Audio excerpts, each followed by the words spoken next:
Okay, hey everybody. I want to go over these solving equations that are fractions. So you just looked at these, but I'm going to go over step by step different ways of solving them, and so you can see which ones are actually the same equation, just written differently. For instance, I could write the number 7, or I could write 5 plus 2. Look different, same number, okay, or they're equivalent. So one thing, as soon as you see an expression above a fraction bar, you should put it in parentheses, okay? So this is x plus 3 divided by 2 equals 5. So the inverse of dividing by 2, we're going to multiply both sides by 2. Now remember, you're multiplying by 2 over 1, right? And if you're comfortable just writing whole numbers as a fraction over 1, if that's going to help you, please do that. Right? So this is 2 over 1 times the quantity x plus 3 divided by 2. Multiply the other side by 2. Okay? So then I have 2 times the quantity x plus 3 divided by 2 equals 10. I'm just doing this step by step. Right? So I wanted you to see this is 2 times the number divided by 2. Well, 2 divided by 2 is just 1. Right? That. So it's going to be x plus 3 equals 10. Subtract 3 from both sides, you get x equals 7. Could you have solved that problem just by looking at it? Absolutely. But as I say, we are going to get into problems that have very, very ugly answers. So we need to have a method for solving more difficult problems. Okay, so let's check it. So I have x plus 2 divided by x plus 3 divided by 2 equals 5. Put in your answer, 7. You're asking yourself, okay, 7 plus 3 divided by 2, does that equal 5? The right side simplified. We're going to work down the left side till we get it simplified. So 7 plus 3 is 10. 10 divided by 2, does that equal 5? I know you guys know that, but I want you to write, what is 10 divided by 2? It's 5. So at the bottom you can see 5 equals 5.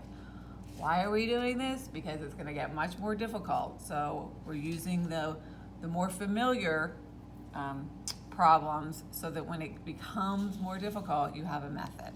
All right, let's go to number 2. Okay. So this is x divided by 2 plus 3 equals 5. So let's go ahead and solve that. All right, a couple ways we could do it. Since I only have one fraction here, and it's with my variable, I'm just going to isolate the x divided by 2. Okay. So I have, I'm going to subtract 3 from both sides. I usually write it underneath. Some of you may want to write it horizontal so you can see that positive 3 and minus 3 is 0. Okay. So then I'm left with x divided by 2 equals 2. The inverse of dividing by 2 is multiplying both sides by 2. And once again, I wrote it 2 over 1 because some people seem to be more familiar or more comfortable with that.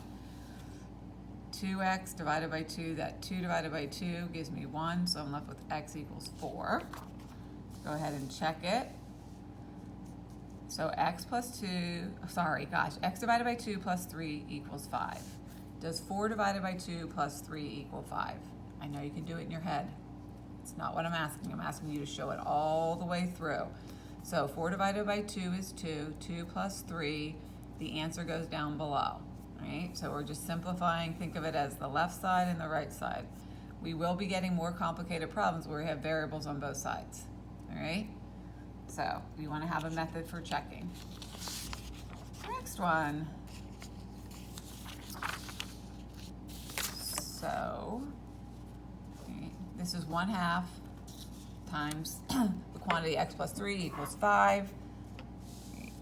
So I went ahead and multiplied both sides by 2 over 1. And you can see, I'm just going to go through this because you guys, it's very similar. So x equals 7. And you're going to go check your answer over here. Okay, number 4.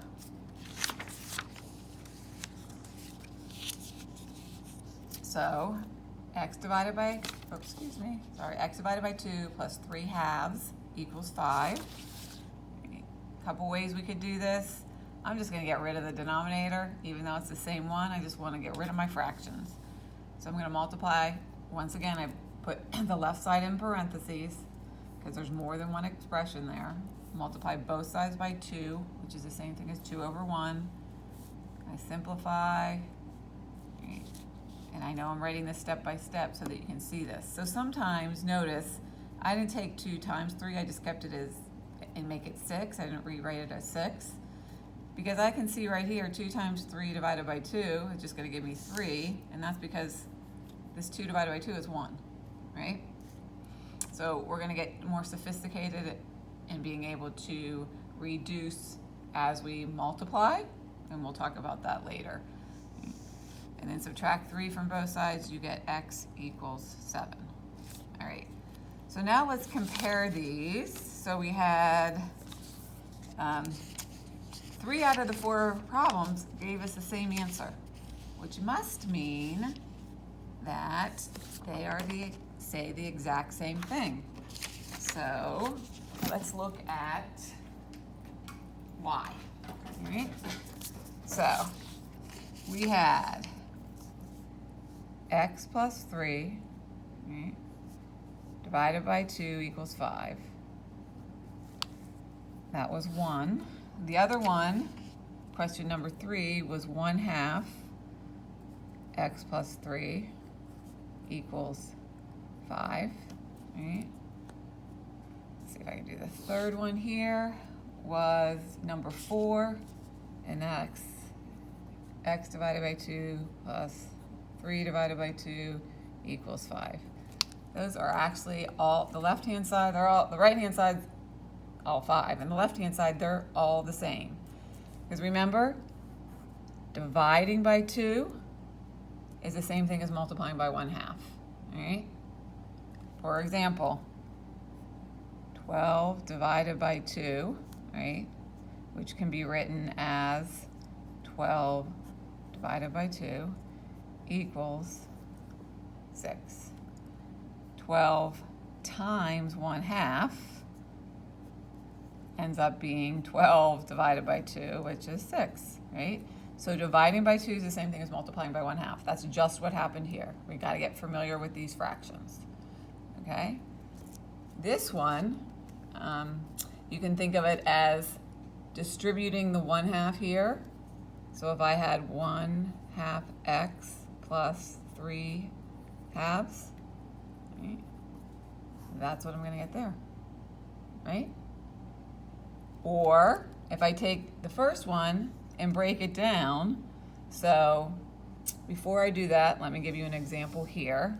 So you all know that if I have 3 halves plus 5 halves, right, I can write that as 3 plus 5 over 2, which gives me 8 halves, which is 4, okay? So broken apart, I can rewrite them together. Same thing up here. These are broken apart, but they had the common denominator, so I can just rewrite it as, I can go back here. X plus 3 all over 2, because they have a common denominator. Just like here, 3 and 5 had a common denominator. All right, so let's get familiar with these fractions. You guys got this, and we'll talk later.